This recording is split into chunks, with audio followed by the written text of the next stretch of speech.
Christophe Barbier, la politique, dans 3 jours, les vœux. Emmanuel Macron, qui est en vacances, on ne sait pas trop où, ça reste mystérieux, prépare son allocution du 31 décembre. Il doit dire quoi ?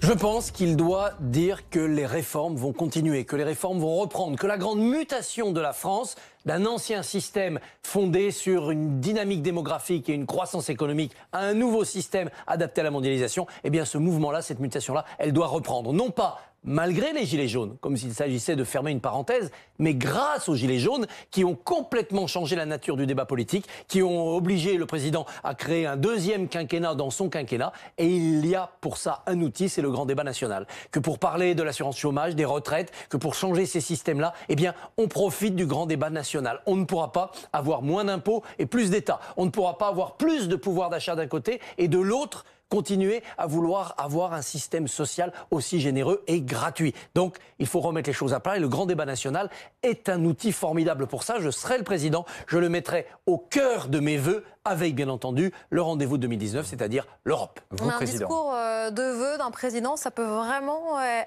conduire à une relance politique ou Oui, pas ? je vois votre œil sceptique, mais je pense que oui. Si l'on veut vraiment donner aux vœux un contenu politique et un effet de relance politique, on peut le faire. 2 exemples. 31 décembre 1990, nous sommes à quelques jours du déclenchement de la première guerre du Golfe. François Mitterrand fait des vœux extrêmement politiques et même géopolitiques. Il y a la gravité, il y a la profondeur de l'instant. Plus près de nous, le 31 décembre 2013, rappelez-vous, qui était président ? Un certain François Hollande. Il avait annoncé ce soir-là le pacte de responsabilité, c'est-à-dire le tournant social-libéral de son quinquennat. C'était déjà annoncé quelques mois avant les municipales, le remplacement de Jean-Marc Ayrault par Manuel Valls. C'était des vœux très politiques. Oui, on peut faire des vœux politiques. On ne fait d'ailleurs pas de politique sans casser des vœux, si j'ose dire. Il faut surprendre.